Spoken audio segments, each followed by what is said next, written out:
रूस की तैयारियों को देखकर अमेरिका सतर्क है। अमेरिका के राष्ट्रपति जो बाइडेन ने फिर कहा कि रूस फरवरी में यूक्रेन पर अटैक कर सकता है, लेकिन इन सबके बीच चीन ने अमेरिका को वार्निंग दे दी है। चीन के विदेश मंत्री ने अमेरिकी विदेश मंत्री को फोन कर कहा कि रूस की बात गंभीरता से सुनी जाए, कोल्ड वॉर की मेंटालिटी से अमेरिका बाहर निकले। मतलब यह है कि यूक्रेन विवाद में अब एक तरफ अमेरिका और नेटो है, तो दूसरी तरफ रूस के समर्थन में चीन खुलकर आ गया है।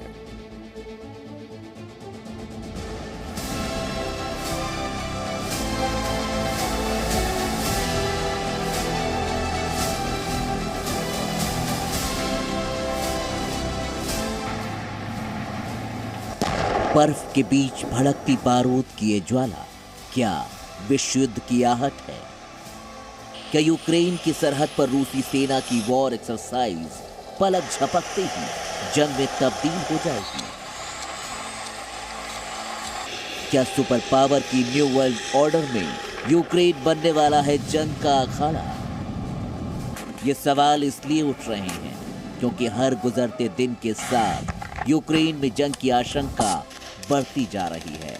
अब तक जंग की रेखा के एक तरफ अमेरिका ब्रिटेन की अगुवाई में नाटो की सेना थी, दूसरी तरफ सिर्फ अकेला रूस खड़ा था, लेकिन अब रूस के साथ खुलकर खड़ा हो गया है चीन।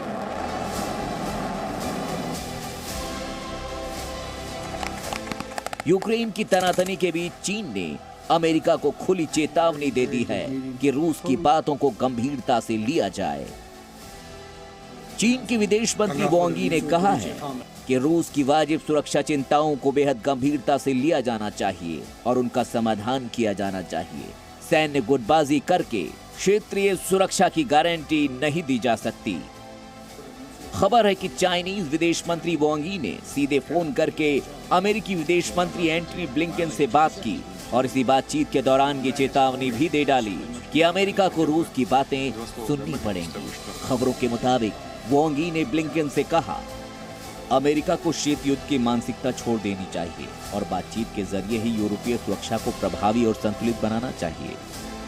दरअसल अमेरिका और नाटो की तरफ से रूस को एक चिट्ठी लिखी गई थी। इस चिट्ठी में रूस की सभी मांगों को सिरे से नकार दिया गया था। नाटो ने यहाँ तक कह दिया कि नाटो की सदस्यता सभी के लिए खुली रहेगी और नाटो रशिया या रूस के हिसाब से काम नहीं करेगा। चिट्ठी के मिलने के बाद चीन के विदेश मंत्री वांग यी ने अमेरिकी विदेश मंत्री ब्लिंकन को फोन कर दिया, क्योंकि रूस ने भी कहा था कि अमेरिका की ओर से भेजी गई चिट्ठी में असली मुद्दों की चर्चा नहीं की गई है। ऊपर से अमेरिका और नाटो ने जंग होने या ना होने की जवाबदेही रूस पर डाल दी थी। नाटो की चिट्ठी पर तो रूस भड़क ही उठा। रूसी विदेश मंत्री सर्गेई लावरोव ने कहा, Если это зависит от Российской Федерации, войны не будет. Мы войн не хотим, но и наступать грубо на наши интересы, игнорировать наши интересы мы тоже не позволим. А мы получили только позавчера ответы, которые, в таком западном стиле. रूस के इस रुख के बाद बात वहीं बरकरार है। ना तो रूस यूक्रेन की सरहद से अपनी फौज हटाने को तैयार है और ना ही नाटो यूक्रेन की ओर बढ़त बनाने से परहेज करता दिखाई दे रहा है। चीन ने यूक्रेन के मामले में बड़ी एक संभली सी, बैलेंस्ड सी स्टेटमेंट दी है, परंतु वो स्टेटमेंट उसने बिल्कुल रशिया के हक में दी और अमेरिका को चेतावनी देते हुए भी दी है। उसने अमेरिका को यह कहा है कि आप ये बार बार बोलना छोड़ दीजिए कि रशिया इन्वेड करने जा रहा है यूक्रेन को। रूस ने अमेरिकी चिट्ठी को लेकर थोड़ी उम्मीद जताई है, लेकिन जिस तरीके से चीन ने अब अमेरिका को वार्निंग दे दी है, उससे लगता नहीं है कि यूक्रेन की बर्फीली जमीन के नीचे सुलगती जंग की चिंगारी अभी बुझने वाली है। ब्यूरो रिपोर्ट, जी मीडिया।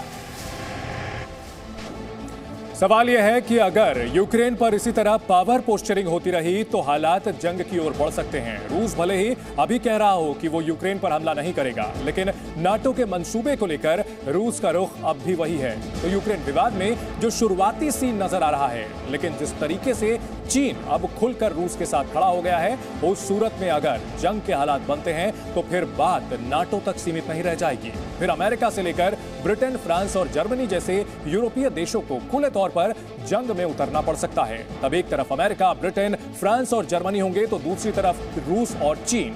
और तब क्या सूरत होगी, किसकी क्या ताकत होगी, वो भी देख लेते हैं।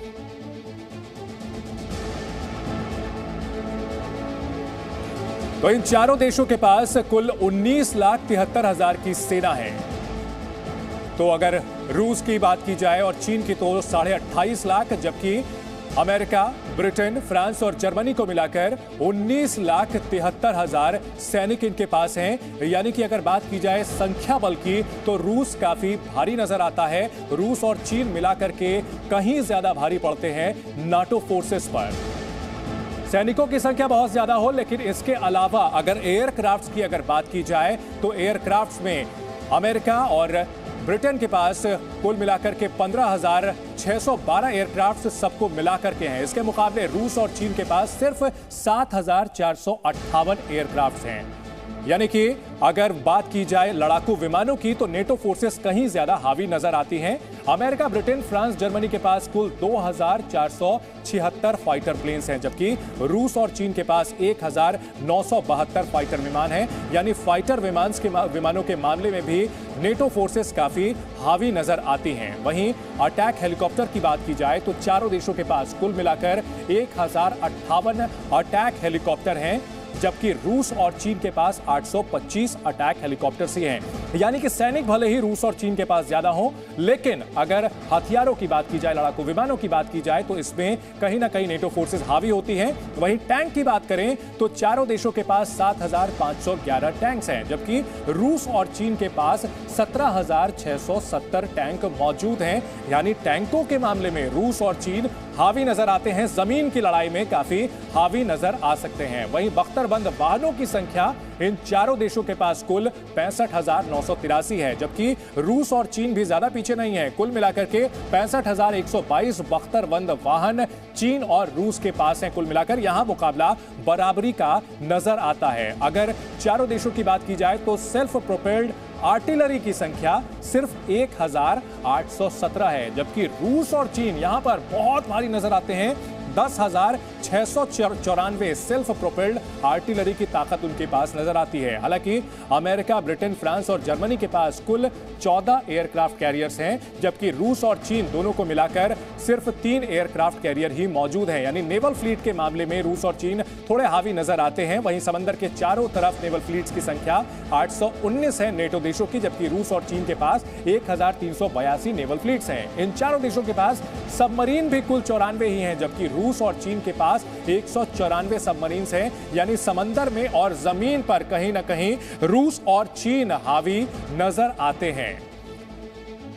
तो ये जंगी हमने ताकतों की तुलना करने की कोशिश की। अगर युद्ध के हालात होते हैं तो दोनों पक्षों के पास कौन सा हथियार या कौन से जमीन पर कौन भारी है, आसमान में किसके पास ज्यादा पावर है। वहीं सुपर पावर रूस के सामने यूक्रेन की अगर बात करें तो कुछ भी नहीं है। इसके बावजूद यूक्रेन अगर रूस से आंखें मिलाकर बॉर्डर पर खड़ा है तो इसके पीछे दरअसल नेटो देशों का सहयोग है। रूस के यूक्रेन पर हमले की स्थिति में नेटो ने रूस को अंजाम भुगतने की धमकी दी है और इस इलाके में हथियारों की तैनाती भी की है।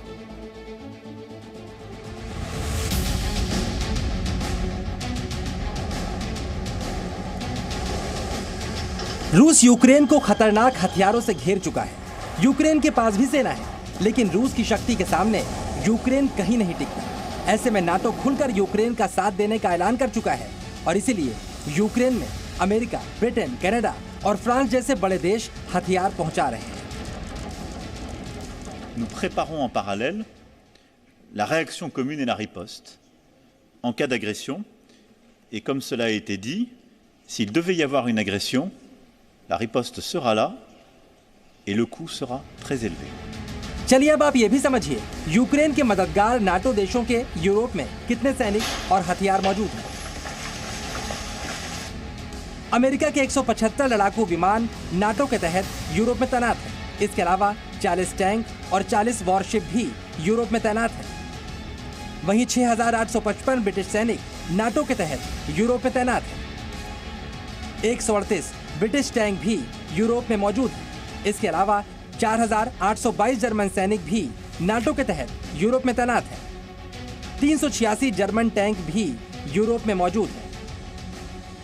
रूस ये अच्छी तरह जानता है कि नेटो की सामरिक शक्ति काफ़ी ज़्यादा है। रूस के पास आणविक हथियार हैं, S-400 वगैरह हैं, लेकिन आणविक हथियार भले ही रूस के पास एटॉमिक वारहेड ज़्यादा और न्यूक्लियर वारहेड, लेकिन नेटो के पास और ख़ासतौर से अमेरिका के पास बाकी चीज़ें रूस से कहीं ज़्यादा हैं, इसलिए ये परेशानी हो सकती है।